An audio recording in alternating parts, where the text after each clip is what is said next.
नमस्कार, मैं हूं सुधीर चौधरी और डीडी न्यूज पर इस नए शो में आपका बहुत बहुत स्वागत है। इस नए शो का नाम है डिकोड। ये भारत के दिल को समझने की एक यात्रा है। ये सिर्फ एक शो नहीं है, ये आपसे एक वादा है। हर खबर की गहराई में उतरने का वादा, कठिन खबरों को सुलझाने का वादा और उन कहानियों को आपके सामने लाने का वादा जो हमारे देश की आत्मा को गढ़ती है। हमारे किसानों के खेतों से लेकर युवाओं के सपनों तक, हमारे जवानों की कुर्बानियों से लेकर नए भारत के सपने तक, हम सब कुछ आपके लिए डिकोड करेंगे। एक दौर था, एक जमाना था जब दूरदर्शन पर प्रसारित होने वाले समाचारों का इंतजार पूरा देश करता था और दूरदर्शन के समाचारों की सबसे बड़ी ताकत है उसका भरोसा और उसकी विश्वसनीयता। दूरदर्शन भारत के घर घर में इस तरह पहुंचा कि आज भी यह आपके परिवार का सबसे पुराना साथी है, सबसे पुराना सदस्य है। और अब मैं भी इस परिवार में शामिल हो रहा हूं। आपके मन में यह सवाल जरूर होगा कि हमने अपने इस नए शो का नाम डिकोड ही क्यों रखा। तो हर कहानी का एक सच होता है, हर सच की एक आवाज होती है और हर आवाज को एक मंच चाहिए। इस मंच से हम एक साथ सोचेंगे, एक साथ आगे बढ़ेंगे, क्योंकि भारत की कहानी आपकी कहानी है। और हमारा आपसे वादा है कि इस शो में डिकोड की गई खबरों की विश्वसनीयता पूरी होगी और उनका सबसे बड़ा विश्लेषण भी आपके लिए होगा। इसलिए आज से डीडी न्यूज के इस सफर में डिकोड के साथ अपनी यात्रा शुरू करने के लिए आप तैयार हो जाइए और मेरे साथ सच को डिकोड कीजिए और हम हर रोज आपके साथ खबरों को सुलझाएंगे। आज सबसे पहले हम आपको यह बताने वाले हैं कि पाकिस्तान के परमाणु हथियारों की निगरानी क्यों जरूरी है। आज भारत के रक्षा मंत्री राजनाथ सिंह ने कहा है कि पाकिस्तान के हाथों में परमाणु हथियार सुरक्षित नहीं है और उनकी अंतर्राष्ट्रीय निगरानी होनी चाहिए।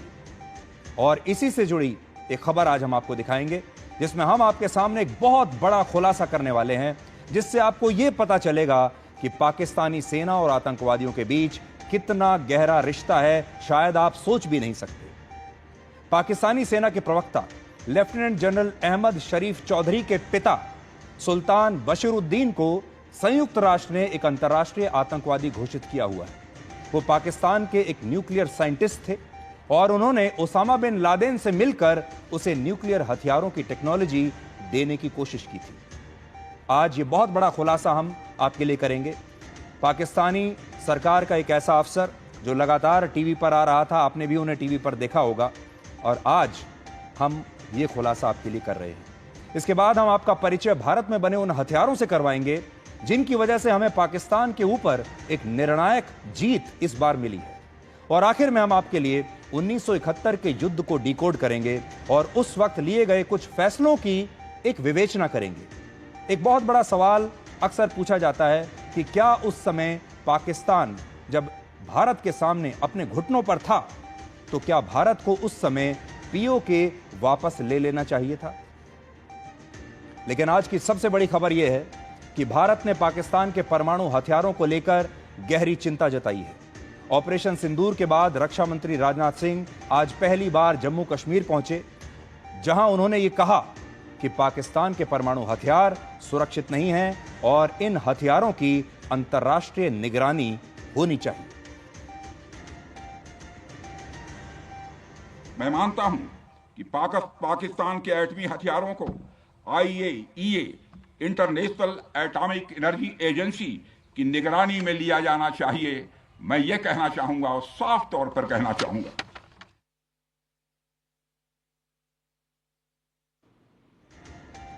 आज हम पाकिस्तान के न्यूक्लियर प्रोग्राम को लेकर एक बहुत बड़ा खुलासा आपके लिए कर रहे हैं और दुनिया को आज हम ये बताने वाले हैं कि पाकिस्तान के परमाणु हथियारों की अंतर्राष्ट्रीय निगरानी आखिर क्यों जरूरी है, ये क्यों होनी चाहिए।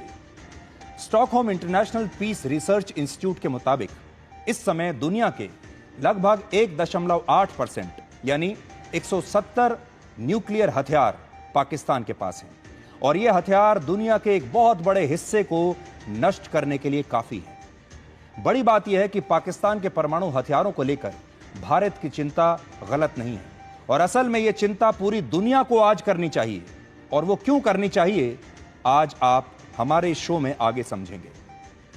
आज से 40 से 45 वर्ष पहले पाकिस्तान ने 1980 के दशक में परमाणु हथियारों को विकसित करना शुरू कर दिया था। उस समय पाकिस्तान की सबसे बड़ी चिंता यह थी कि भारत उस पर हमला करके उसके परमाणु साइट्स को नष्ट कर सकता है, और इसी डर से पाकिस्तान ने अपनी ज्यादातर न्यूक्लियर साइट्स उत्तर पश्चिम के इलाकों में विकसित की।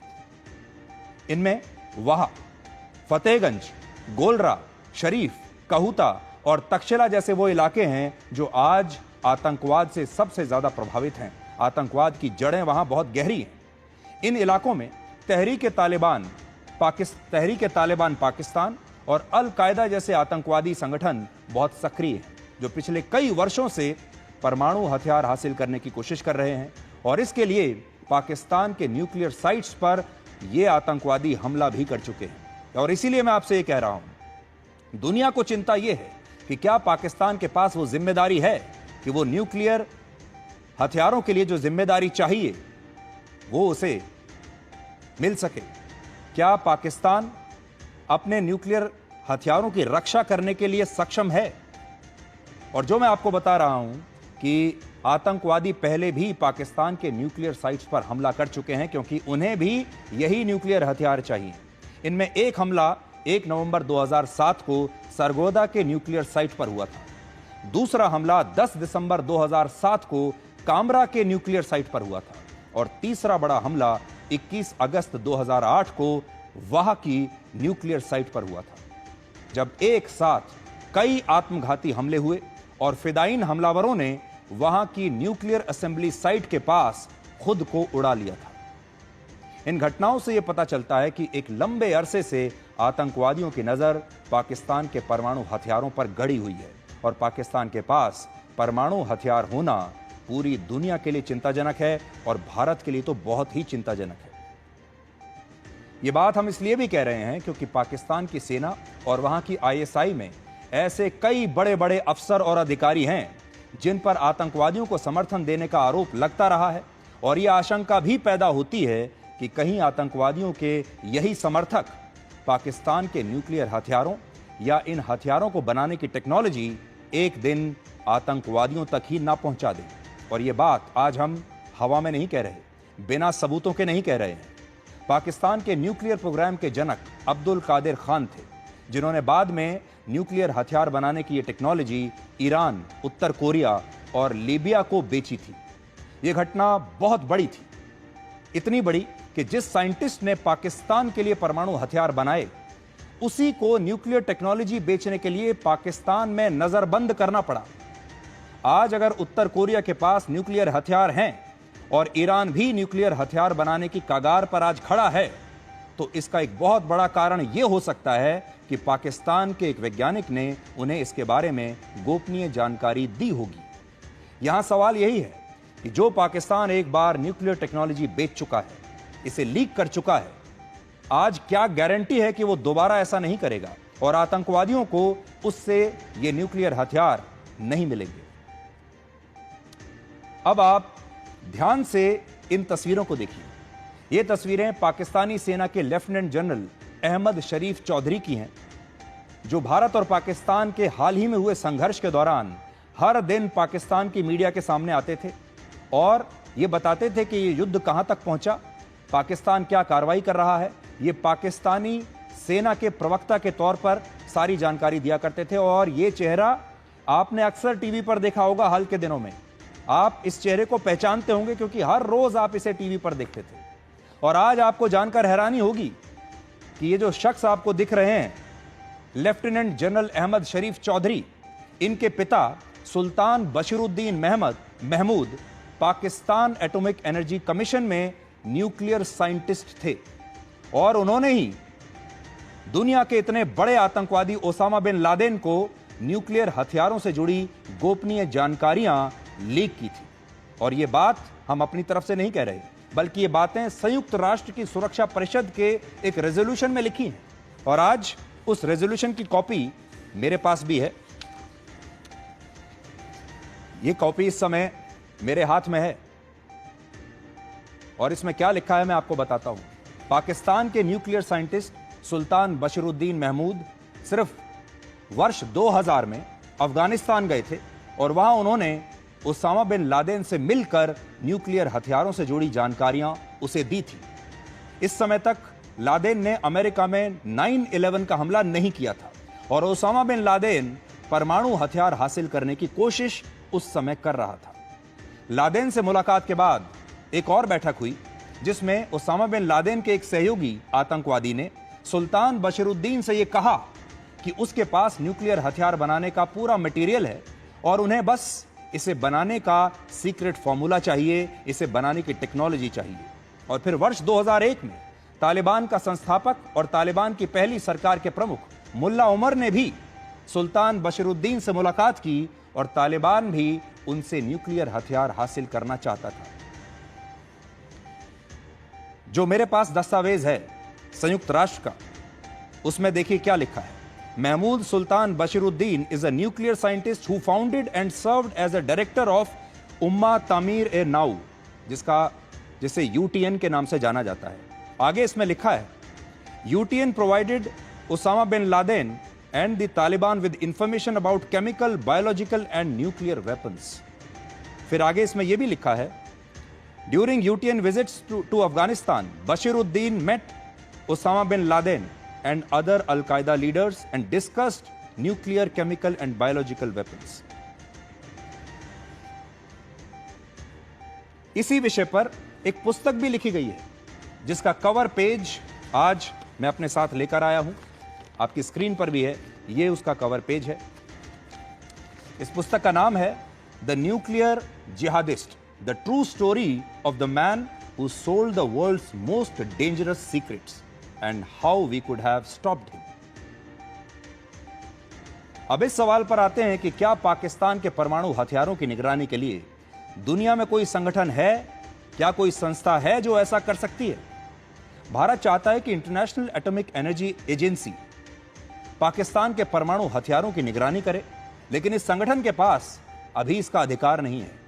ये एजेंसी दुनिया के सभी देशों को शांतिपूर्वक परमाणु शक्ति का इस्तेमाल करने के लिए प्रेरित कर सकती है, लेकिन ये किसी देश के परमाणु हथियारों की निगरानी नहीं कर सकती। हालांकि पाकिस्तान के मामले में दुनिया को एक नई व्यवस्था अगर आज नहीं तो कल बनानी ही पड़ेगी, जिसमें यह सुनिश्चित किया जा सके कि पाकिस्तान के परमाणु हथियार सुरक्षित हाथों में रहें और ये आतंकवादियों तक ना पहुंचे।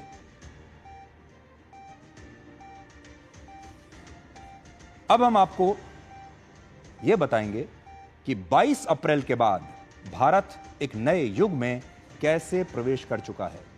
आजकल जब आप लोग सुबह सुबह सोकर उठते होंगे तो आपको इस नए युग का एहसास शायद होता भी होगा और आपको महसूस होता होगा कि इन 24 दिनों में भारत में बहुत कुछ बदल चुका है।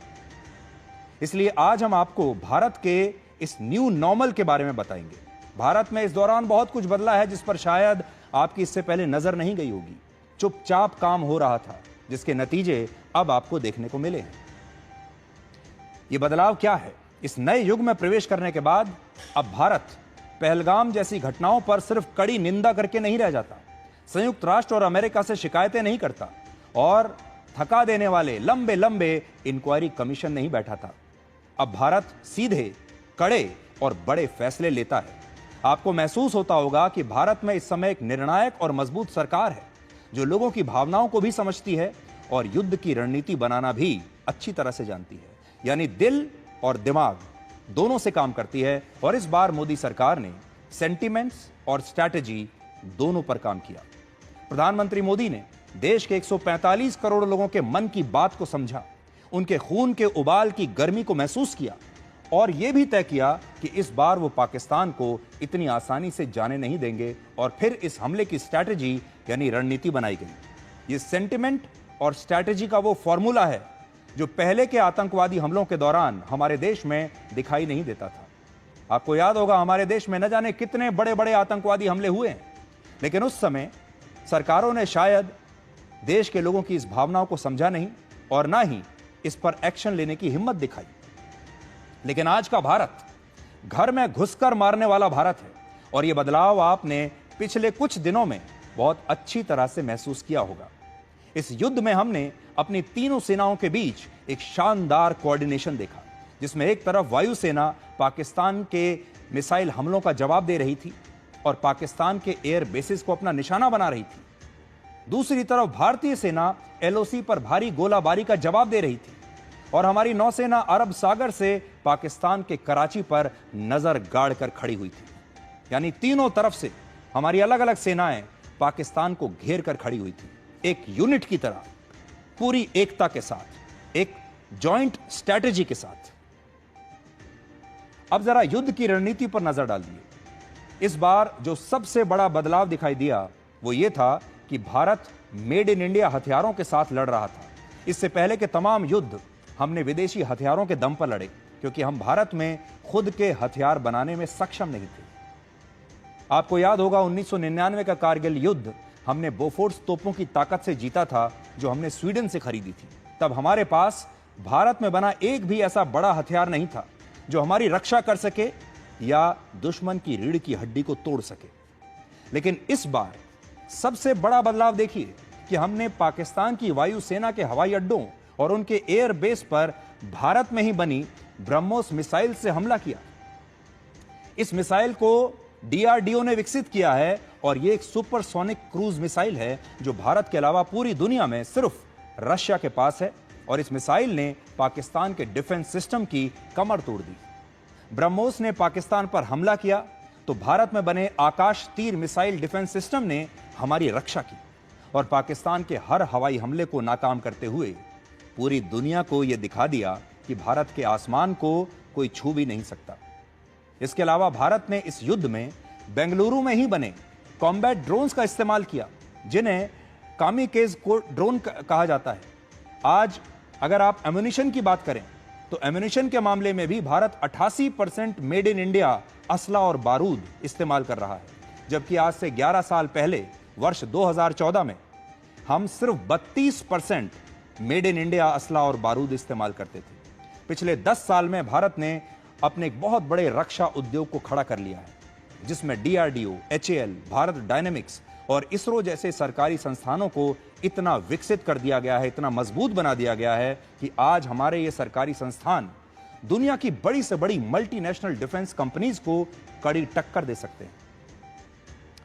आप ये जानकर हैरान रह जाएंगे कि 2014 में भारत ने सिर्फ 1941 करोड़ रुपए के हथियार निर्यात किए थे, जबकि पिछले साल भारत ने 23,622 करोड़ रुपए के हथियार दूसरे देशों को बेचे हैं, और यह अंतर पिछले 11 वर्षों में आया है। कैसे धीरे धीरे देश में बदलाव आता जाता है हम कई बार महसूस नहीं करते, लेकिन ये इस बार हमने महसूस किया। इस युद्ध में भारत ने अपने मेड इन इंडिया हथियारों का एक लाइव डेमो पूरी दुनिया को दिया है, और दुनिया भारत के इस रियल टाइम डिफेंस एक्सपो पर तालियां बजा रही है। जब दुनिया के बड़े बड़े देश अपने हथियारों को बेचते हैं हथियारों के बाजार में, तो आपने देखा होगा उसकी एग्जीबिशंस लगाई जाती हैं, डिफेंस एक्सपो होते हैं, वहां पर उनका डेमो दिया जाता है।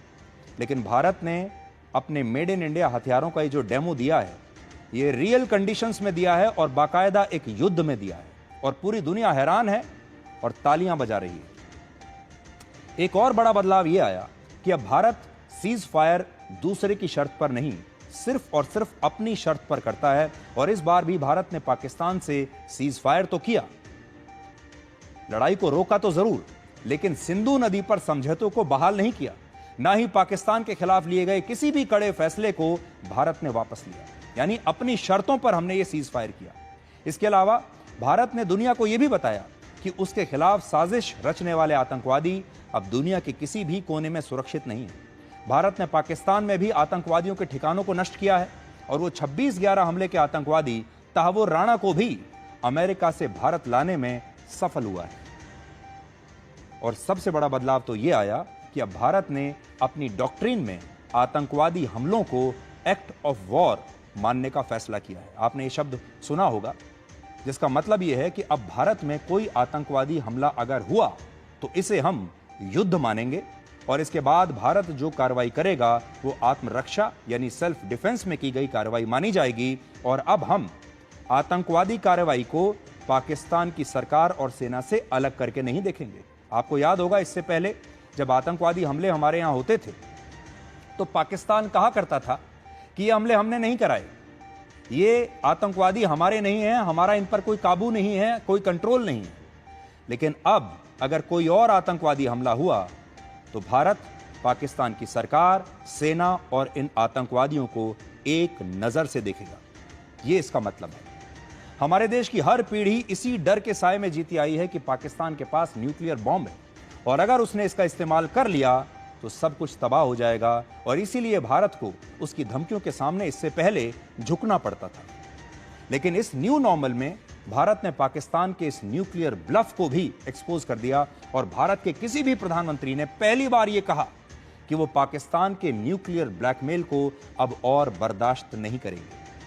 प्रधानमंत्री मोदी ने हाल ही में राष्ट्र के नाम जो संदेश दिया था वो भारत के किसी भी प्रधानमंत्री का पाकिस्तान के लिए अब तक का सबसे कड़ा संदेश था और प्रधानमंत्री मोदी का ये नया नॉर्मल है। उनका नया नॉर्मल यह है कि अगर पाकिस्तान से गोली चलेगी तो यहां से गोला चलेगा। आज जब हम इस पूरे युद्ध की इन 20-25 दिनों की विवेचना कर रहे हैं, क्योंकि मैं तो उस युद्ध के बाद आज आपके सामने आया हूं, इस युद्ध से हमने क्या सीखा है, इस युद्ध में हमने कौन कौन से बदलावों को देखा है, आज हम आपको वो बता रहे हैं। इसलिए आप समझिए कि इस दौरान क्या क्या हो चुका है। इस संघर्ष से यह भी पता चला कि जब देश में निर्णायक सरकार होती है तो वो देश का नेतृत्व किस मजबूती से करती है। हमारे देश के ज्यादातर लोग जब चुनाव में किसी पार्टी को वोट देते हैं तो यही देखते हैं कि उस पार्टी के पास मुफ्त की रेवड़ियां कितनी हैं, यह सोचकर वो वोट देते हैं। लेकिन इस युद्ध से लोगों को आज ये भी एहसास हुआ कि जिस सरकार को वो चुनाव में अपना वोट देकर चुनते हैं उसका मजबूत होना, उसका निर्णायक होना कितना जरूरी है।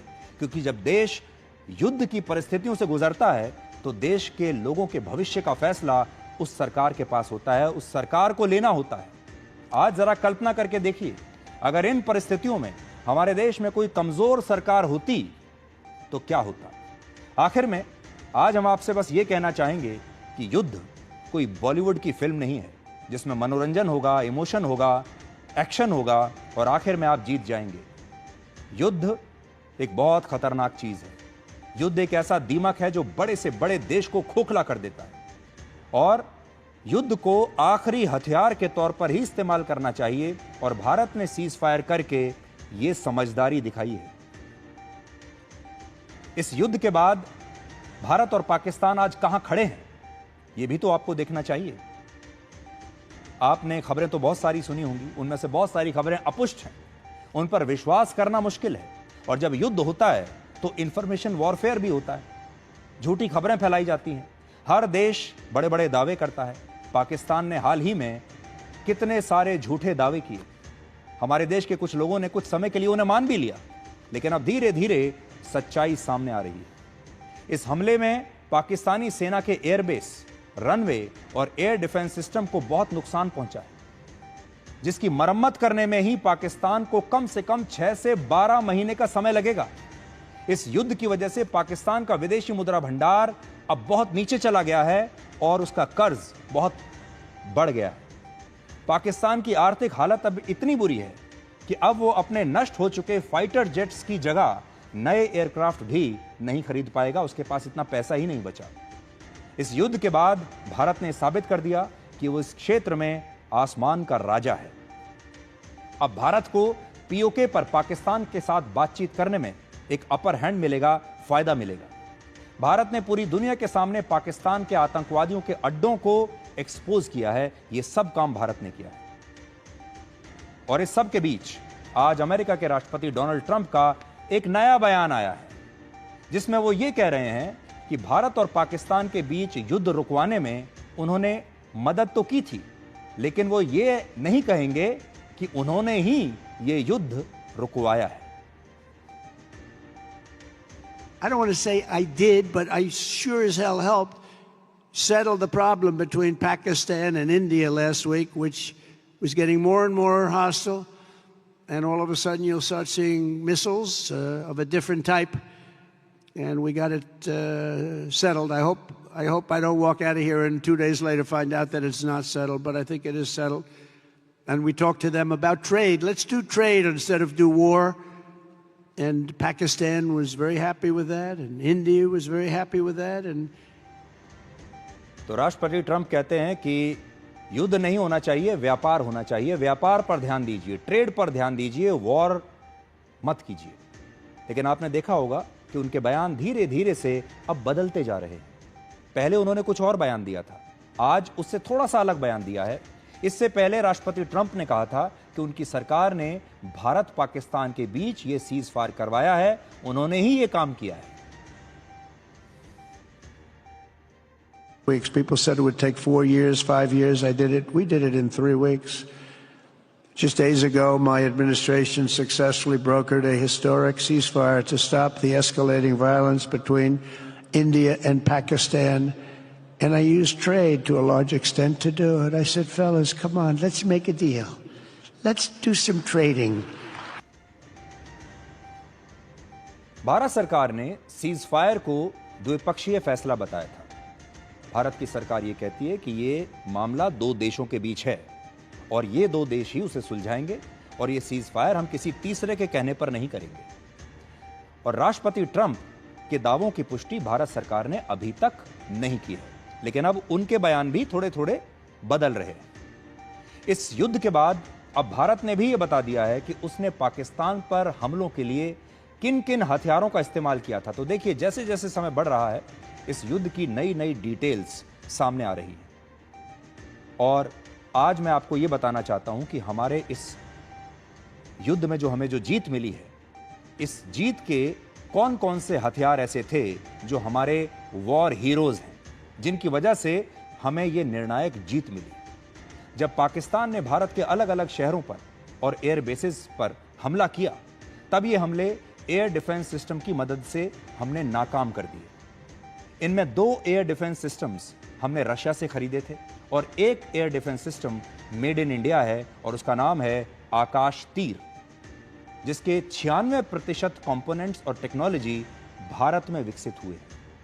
इससे यह पता चलता है कि भारत ने विदेशी और मेड इन इंडिया हथियारों से पाकिस्तान के हमलों को नाकाम किया।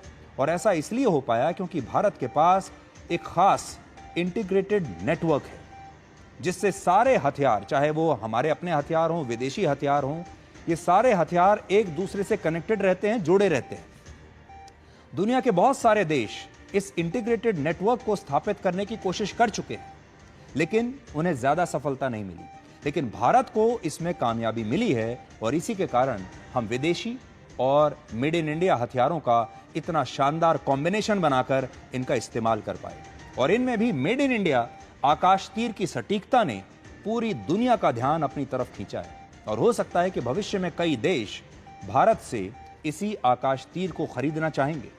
वर्ष 2023 में रक्षा मंत्रालय ने भारत इलेक्ट्रॉनिक्स लिमिटेड के साथ 1982 करोड़ रुपए की एक डील की, जिसके तहत कुल 455 आकाश तीर एयर डिफेंस सिस्टम्स विकसित किए जाएंगे। और इस हिसाब से अगर आप देखें तो एक आकाश तीर के यूनिट की कीमत सिर्फ 4 करोड़ 30 लाख रुपए है और यह इस श्रेणी के सबसे सस्ते और खतरनाक एयर डिफेंस सिस्टम्स में से एक होगा। यहां 2 और बातों को डिकोड करना जरूरी है। पहली बात, जिस सरकारी कंपनी भारत इलेक्ट्रॉनिक्स लिमिटेड ने आकाश तीर को विकसित किया, उसके शेयर्स में पिछले एक हफ्ते में 12.5% की ऐतिहासिक वृद्धि हुई है। और दूसरा, आकाश तीर की कामयाबी से दुनिया में संस्कृत भाषा को भी एक मंच मिला है, क्योंकि आकाश शब्द जो है ये संस्कृत भाषा का शब्द है और आज ये जो शब्द आकाश है पूरी दुनिया में गूंज रहा है। इस युद्ध को भारत के खतरनाक ड्रोन्स के लिए भी याद किया जाएगा। भारत ने अपने आधिकारिक बयान में यह कहा है कि उसने पाकिस्तान के खिलाफ कार्रवाई करने के लिए उन सुइसाइड ड्रोन्स का इस्तेमाल किया जिन्हें पूरी दुनिया कामिकाज़े ड्रोन्स के नाम से जानती है। ये स्विच ब्लेड ड्रोन्स होते हैं जो विस्फोटक से भरे हुए होते हैं और पहले से निर्धारित किए गए किसी भी टारगेट को नष्ट कर सकते हैं। आज बहुत सारे लोग ये भी जानना चाहते हैं कि क्या भविष्य के युद्ध सैनिकों की बजाय ड्रोन्स के बीच लड़े जाएंगे। आज जब कोई सैनिक किसी तोप या रॉकेट लॉन्चर से कोई बॉम्ब या मोर्टार दागता है तो उसे ऐसा करने में कम से कम 5 मिनट लगते हैं, जबकि ड्रोन से यही हमला करने में 90 सेकंड लगते हैं। और ड्रोन से किए गए हमलों में ना तो सैनिकों की जान को कोई जोखिम होता है और ये हमले काफी सटीक भी होते हैं। तो हो सकता है कि भविष्य के जो युद्ध हैं वो ड्रोन से लड़े जाएं। और भारत के लिए अच्छी खबर यहां ये है, अच्छी बात ये है कि हम इस बदलाव को शायद बाकी देशों से पहले समझ चुके हैं। और वर्ष 2030 तक भारत की ड्रोन मार्केट लगभग 1 लाख करोड़ रुपए की हो जाएगी और पूरी दुनिया के लगभग 12% ड्रोन्स भारत में बनाए जाएंगे। और यह जानकारी जो मैं आपको दे रहा हूं, यह प्रेस इंफॉर्मेशन ब्यूरो की जानकारी है। इस युद्ध में भारत ने न सिर्फ अपने ड्रोन्स की ताकत दिखाई पूरी दुनिया को, बल्कि पाकिस्तान के ड्रोन्स को भी नष्ट किया। पाकिस्तान ने भारत पर हमला करने के लिए तुर्की के ड्रोन्स का इस्तेमाल किया, जिनमें एक ड्रोन का नाम है यीहा और दूसरे ड्रोन का नाम था सोनगार। इसके अलावा पाकिस्तान ने भारत के खिलाफ चीन की जो PL-15 मिसाइल इस्तेमाल की थी, क्योंकि आप जानते हैं भारत तो मेड इन इंडिया हथियारों से लड़ रहा था, लेकिन पाकिस्तान चीन में बने हथियारों से लड़ रहा था। पाकिस्तान के पास जो कुल मिलाकर हथियार हैं, उनमें से लगभग 80 से 82% हथियार चीन के हैं। और जो पाकिस्तान ने चीन में बनी PL-15 मिसाइल इस्तेमाल की हम पर हमला करने के लिए, उस मिसाइल को भी भारत ने मार गिराया और हमारी सेना के पास इसके सबूत हैं। सेना ने कहा है कि उसने चीन की मिसाइल और तुर्की के ड्रोन्स के मलबे को सबूत के तौर पर सुरक्षित रखा हुआ है और ये वो सबूत है जो आप इस समय देख रहे हैं, चीन में बनी हुई मिसाइल। भारत ने यह भी बताया है कि उसने ऑपरेशन सिंदूर के दौरान पाकिस्तान के एयर डिफेंस सिस्टम को जैम कर दिया था और पाकिस्तान भारत के हमलों को रोकने में इसीलिए नाकाम रहा। यह पाकिस्तान की हार तो है ही, लेकिन साथ ही यह चीन की भी एक शर्मिंदगी है, क्योंकि चीन के हथियारों से पाकिस्तान हमारा कुछ बिगाड़ नहीं पाया। असल में पाकिस्तान के पास चीन के 2 एयर डिफेंस सिस्टम हैं, जिनमें एक है HQ-9 और दूसरा है HQ-16। और भारत का कहना है कि उसने चीन के इन्हीं एयर डिफेंस सिस्टम्स को जैम कर दिया था, यानी इन्होंने कुछ समय के लिए काम करना बंद कर दिया। ये एक बहुत बड़ी खबर है, क्योंकि चीन अपने इन एयर डिफेंस सिस्टम्स को एक किले की तरह पेश करता है, जिन्हें भेदा नहीं जा सकता। लेकिन भारत ने अपनी कार्रवाई से इन पर भी बड़े सवाल खड़े कर दिए हैं और ये वो मिसाइल डिफेंस सिस्टम हैं जिन्हें दुनिया के कई देश खरीद चुके हैं या खरीदने की योजना बना रहे हैं। और ये कोई सस्ते एयर डिफेंस सिस्टम नहीं है। पाकिस्तान ने HQ-16 को वर्ष 2017 में 5,000 करोड़ रुपए में खरीदा था और 2021 में HQ-9 को लगभग 8,000 करोड़ रुपए में खरीदा। और पाकिस्तान ने यही सोचा होगा कि चीन के ये एयर डिफेंस सिस्टम भारत के तमाम हवाई हमलों को नाकाम कर देंगे, लेकिन भारत की सेनाओं ने ये सारी गलतफहमियों को दूर कर दिया। सबसे बड़ी बात यह है कि इतिहास में पहली बार ऐसा हुआ जब किसी देश ने एक परमाणु संपन्न देश के एयरबेस, उसकी हवाई पट्टी, मिलिट्री बेस और रेडार स्टेशंस पर हमला करके उसे इतना बड़ा नुकसान पहुंचाया है। इससे पहले किसी भी परमाणु संपन्न देश पर ऐसा हमला किसी और देश ने नहीं किया है। यह भी पहली बार हो रहा है। यहां आपको यह भी पता होना चाहिए कि हमने आपको अब तक जितनी भी बातें बताई, ये सारी बातें और जानकारियां भारत की सरकार और भारतीय सेना ने अपने आधिकारिक बयानों में कही है और इनमें से कुछ भी हवाई या सूत्रों के हवाले से नहीं है और इस विश्लेषण में 100% विश्वसनीयता है। आप इस पर पूरा यकीन कर सकते हैं। इस बार भारत ने पाकिस्तान के 12 से ज्यादा एयरबेस पर हमला किया और उसकी वायुसेना के 20% इंफ्रास्ट्रक्चर को नष्ट कर दिया। सरगोदा और भोलारी एयरबेस पर गोला बारूद के डिपो भी ध्वस्त कर दिए और इन्हीं एयरबेसेस पर पाकिस्तान के F-16 और JF-17 फाइटर जेट्स को भी नुकसान पहुंचाया। इसके अलावा इन हमलों में 50 से ज्यादा लोग मारे गए हैं, जिनमें पाकिस्तान की वायुसेना के स्क्वाड्रन लीडर उस्मान यूसुफ समेत 5 जवानों की मौत हुई है। इससे आप यह समझ सकते हैं कि पाकिस्तान की वायुसेना अब उसकी क्रिकेट टीम की जैसी कमजोर होती जा रही है और भारत ने पाकिस्तान पर सफलतापूर्वक कार्रवाई भी की और वो अपनी रक्षा करने में भी कामयाब रहा। आज हम आपको यह दिखाना चाहते हैं कि भारत और पाकिस्तान के दावों पर पश्चिमी मीडिया क्या कह रहा है। जैसा कि मैं आपको पहले बता चुका हूं कि अब जो पाकिस्तान की सेना है वो भी उनकी क्रिकेट टीम की तरह हो गई है। जैसे क्रिकेट टीम उनकी भारत से हार जाती है हर मैच में, ऐसे ही उनकी सेना भी भारत से हर युद्ध में हार जाती है। अब अंतर यह देखिए कि जब पाकिस्तान की क्रिकेट टीम हारती है भारत से, तो उनके लोग बाहर निकलते हैं और अपने घरों में टीवी को तोड़ने लगते हैं, गुस्सा जाहिर करते हैं, अपनी टीम के लिए अपशब्द कहते हैं, नाराजगी दिखाते हैं। लेकिन युद्ध में हारने के बाद आज भी पाकिस्तान में जश्न मनाया जाता है। हार को जीत में तब्दील करने की कोशिश होती है और फिर उसका जश्न मनाया जाता है जैसे कि पाकिस्तान जीत गया है। इस बार भी पाकिस्तान ने यही किया। पाकिस्तान हारा, पाकिस्तान का बहुत नुकसान हुआ, लेकिन उसने दुष्प्रचार किया, पूरी दुनिया को कुछ और बताया और कहा कि हमने भारत का बड़ा नुकसान कर दिया है।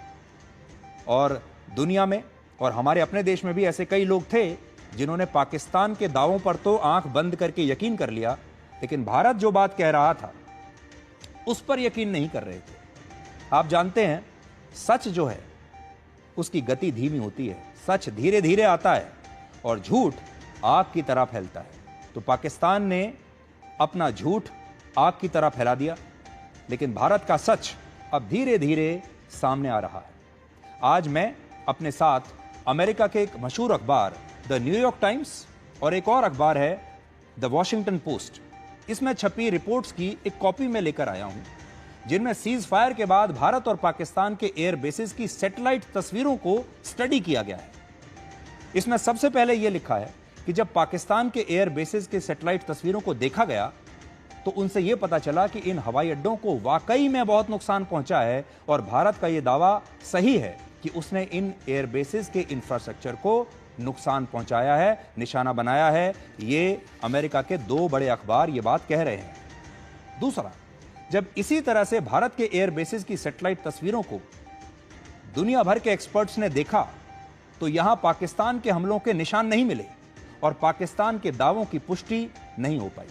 यानी जब सैटेलाइट तस्वीरों को स्टडी किया गया तो जो पाकिस्तान के एयरबेस थे उनमें नुकसान साफ दिखाई दे रहा है, लेकिन जब भारत के एयरबेस को स्टडी किया गया, उन सारे एयरबेसेस पर जिन पर पाकिस्तान ये दावा कर रहा था कि हमने उनको नुकसान पहुंचाया है, तो वहां नुकसान की तस्वीरें नहीं मिली। तीसरी बात, पश्चिमी मीडिया यह कह रहा है कि इस संघर्ष में स्पष्ट रूप से भारत को पाकिस्तान पर बढ़त मिली है।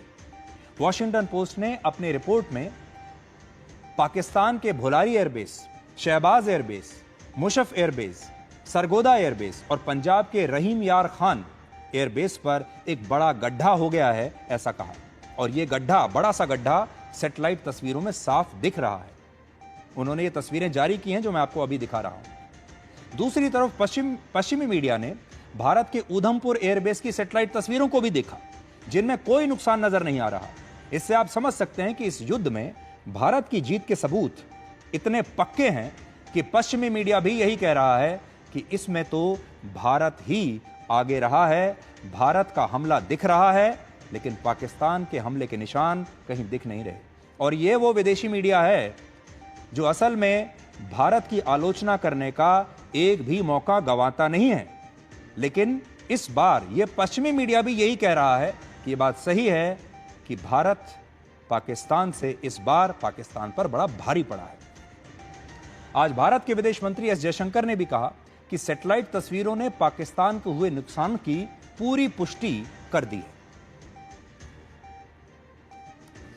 On the morning of May 10th, and all of you have seen the today the satellite pictures which actually bring out very graphically how much damage we did.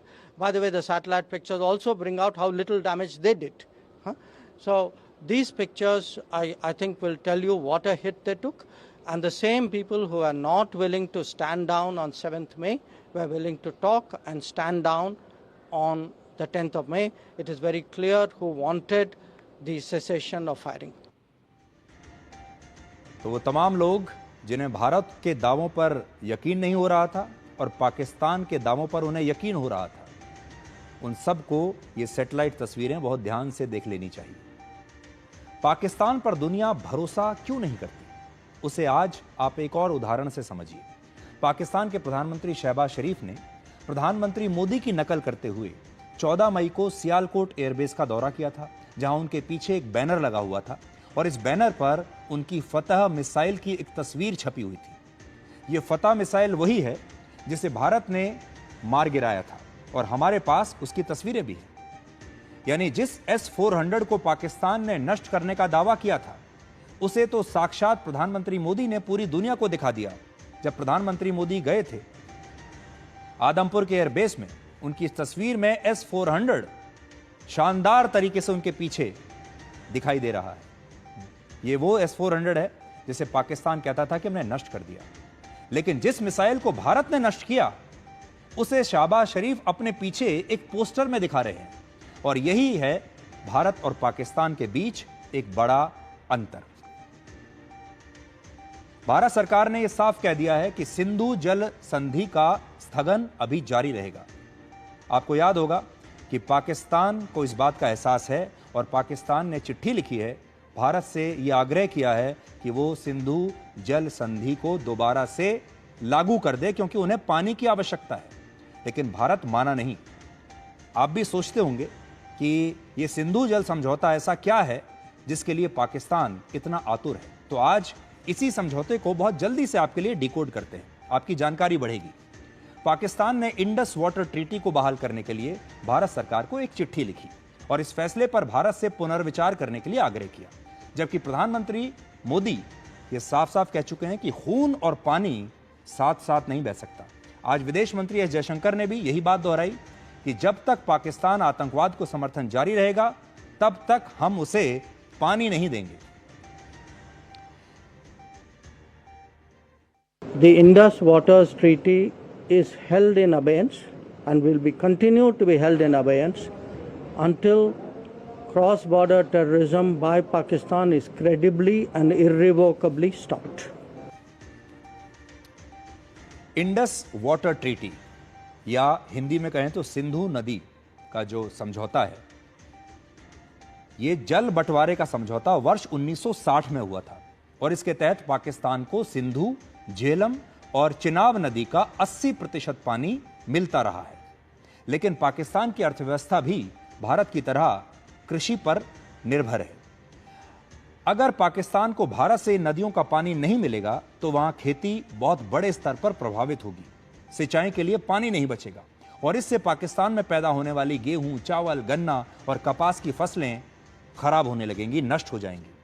और आप तो जानते ही होंगे कि पाकिस्तान में पहले ही आटे के लिए कितनी लंबी लंबी लाइनें लग चुकी हैं। इसके अलावा ये समझौता अगर बहाल नहीं हुआ तो पाकिस्तान में बिजली का संकट भी बहुत गहरा हो सकता है।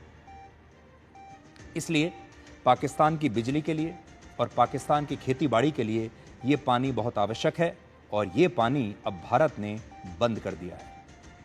ये एक नया हथियार है भारत का, जो भारत अब बिना कोई गोली चलाए, बिना कोई तीर चलाए पाकिस्तान के खिलाफ इस्तेमाल कर रहा है। अब हम पाकिस्तान के आर्मी चीफ जनरल असीम मुनीर की एक बड़ी दिलचस्प कहानी आपके लिए डिकोड करेंगे, क्योंकि इस दौरान आपने उनके बारे में बहुत सुना होगा, बहुत देखा होगा। आपको यह बताएंगे कि उन्हें जिहादी जनरल क्यों कहा जाता है। बहुत कम लोग इस बात को जानते हैं कि जनरल असीम मुनीर कभी भी पाकिस्तान आर्मी चीफ बनने की रेस में थे ही नहीं। यह पद उन्हें धार्मिक कट्टरवाद और अपनी किस्मत से मिला है। असीम मुनीर वर्ष 1986 में पाकिस्तान की सेना में शामिल हुए थे और वो उस परिवार में जन्मे थे जो विभाजन से पहले भारत के पंजाब राज्य में रहता था।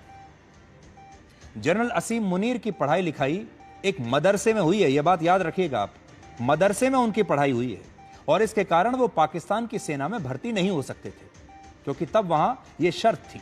लेकिन बाद में पाकिस्तान के पूर्व राष्ट्रपति जनरल जियाउल हक ने धार्मिक कट्टरपंथियों के लिए सेना के दरवाजे खोल दिए और यह नियम बना दिया कि मदरसों में धार्मिक शिक्षा हासिल करने वाले लोग भी अब पाकिस्तान की सेना में शामिल हो सकते हैं। इसे सेना की जिया भर्ती भी कहते हैं और इसी के तहत, इसी जिया भर्ती के तहत जनरल असीम मुनीर पाकिस्तान की सेना में शामिल हो गए और बाद में वो पाकिस्तान के इतिहास के पहले ऐसे आर्मी जनरल बने जो हाफिज कुरान है। इसका मतलब यह है कि उन्हें मुंह ज़बानी पूरी कुरान याद है और ऐसा कहा जाता है कि भारत के खिलाफ हमला करने से पहले भी उन्होंने कुरान की आयतें पढ़ी थी। जिस तरह असीम मुनीर की सेना में भर्ती उनकी किस्मत से हुई, ठीक उसी तरह वो अपनी इसी किस्मत के बल पर ISI के चीफ बन गए। 2018 में पूर्व प्रधानमंत्री इमरान खान ने उन्हें ISI का चीफ बनाया और बाद में फरवरी 2019 में पुलवामा का हमला भी असीम मुनीर के ISI चीफ रहते हुए हुआ था। इस बात को भूलिएगा मत आप। लेकिन बाद में इमरान खान के साथ उनके मतभेद हो गए और इमरान खान ने एक पनिशमेंट पोस्टिंग के तौर पर उन्हें इस पद से हटाकर कॉर्प्स कमांडर बना दिया।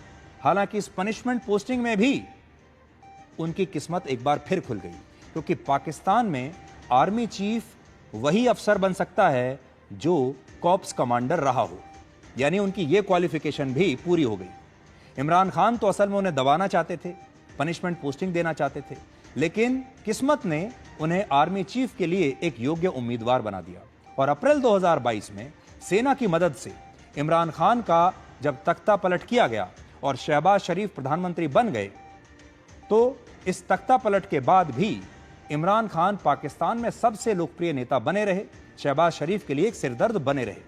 और ऐसा कहा जाता है कि उसी समय शहबाज शरीफ ने, ऐसा दावा है कि असीम मुनीर के साथ एक समझौता किया और यह कहा कि अगर वो इमरान खान को लंबे समय के लिए जेल में डालने में कुछ मदद कर दें तो वो उन्हें आर्मी चीफ बना देंगे एक इनाम के तौर पर। ऐसा वहां कहा जाता है, ऐसे वहां दावे किए जाते हैं। और घटनाक्रम अगर आप देखें तो उससे ऐसा लगता भी है। जनरल असीम मुनीर के लिए यह काम बड़ा आसान था, क्योंकि वर्ष 2019 में जब इमरान खान से उनका विवाद हुआ, तब वो उनकी पत्नी बुशरा बीबी के खिलाफ भ्रष्टाचार के मामलों में जांच करना चाहते थे।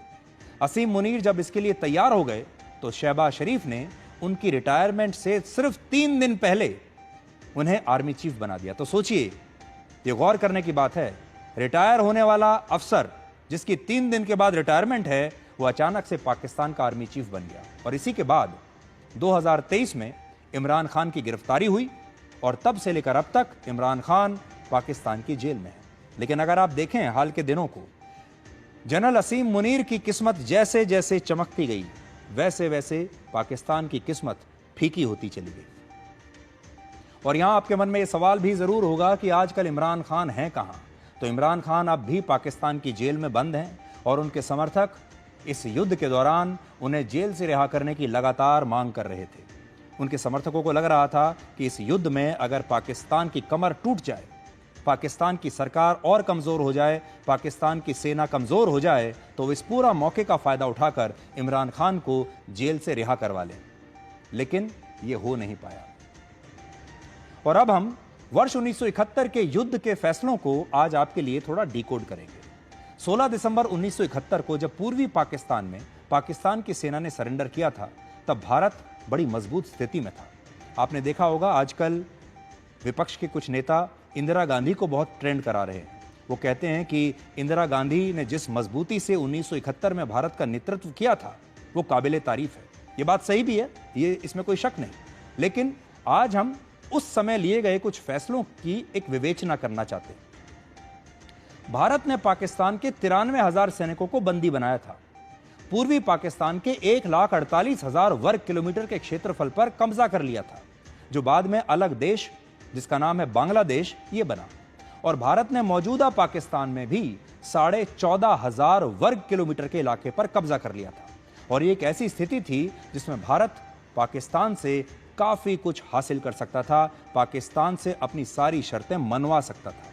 हम पाकिस्तान के युद्धबंदियों को रिहा करने के बदले में उस समय शायद पाकिस्तान ऑक्यूपाइड कश्मीर यानी पीओके को आजाद कराकर जम्मू कश्मीर में शामिल कर सकते थे। ये एक बड़ा शानदार मौका आया था, लेकिन हम ऐसा कर नहीं पाए। उस समय पूरा फोकस जो हमारा था वो बांग्लादेश को बनाने का और बांग्लादेश के संस्थापक और पूर्व प्रधानमंत्री शेख हसीना के पिता शेख मुजीबुर रहमान को पाकिस्तान की जेल से रिहा कराने पर हमारा पूरा फोकस था। तो हमने अपनी शर्तें कम रखी और बांग्लादेश को लेकर शायद हमारा फोकस ज्यादा था। हमने बांग्लादेश भी बनवा दिया और मुजीबुर रहमान की रिहाई भी करा दी। इस रिहाई के बाद अगस्त 1972 में भारत और पाकिस्तान के बीच एक समझौता हुआ, जिसे हम शिमला समझौता कहते हैं। और बाद में पाकिस्तान ने इसे एक मजाक बनाकर रख दिया।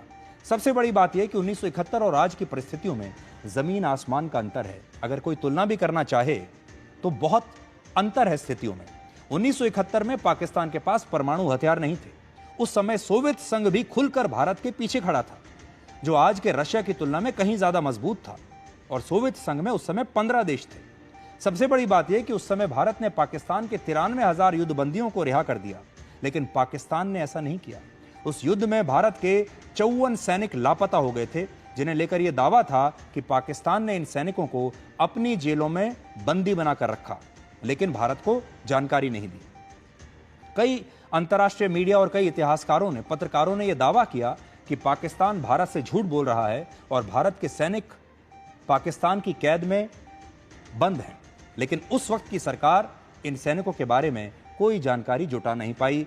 इन सैनिकों में मेजर AK घोष भी थे, जिनकी एक तस्वीर 27 दिसंबर 1971 को टाइम मैगजीन में छपी और इसमें वो सलाखों के पीछे दिख रहे हैं, लेकिन बाद में उनके बारे में भी कोई जानकारी नहीं मिली। एक और फैक्टर है जो पाकिस्तान को अब कमजोर बना रहा है, इसलिए अब हम आपको यह बताएंगे कि क्या बलूचिस्तान की आजादी ज्यादा दूर नहीं है। बलूचिस्तान की आजादी के लिए संघर्ष कर रहे फ्री बलोच मूवमेंट के नेता मीर यार बलोच ने पाकिस्तान से बलूचिस्तान की आजादी का ऐलान कर दिया है और आजादी की घोषणा करते हुए उन्होंने कहा है कि बलूचिस्तान के लोग लंबे समय से पाकिस्तान की सेना के अत्याचारों का शिकार हैं और अब बलूचिस्तान के लोगों ने अपना फैसला सुना दिया है। अब वो पाकिस्तान के साथ नहीं है। दुनिया को अब चुप नहीं रहना चाहिए और उनका साथ देना चाहिए, ऐसा उन्होंने लिखा है। और उन्होंने स्पष्ट शब्दों में कहा है कि बलूचिस्तान पाकिस्तान नहीं है और बलूचिस्तान को आज़ादी चाहिए। मीर यार बलोच ने भारत से भी मदद मांगी है और भारत सरकार से नई दिल्ली में बलूचिस्तान का दूतावास खोलने की मांग की है। एक जमाने में जब बांग्लादेश पाकिस्तान से आज़ादी की मांग कर रहा था, तब पूर्वी पाकिस्तान की निर्वासित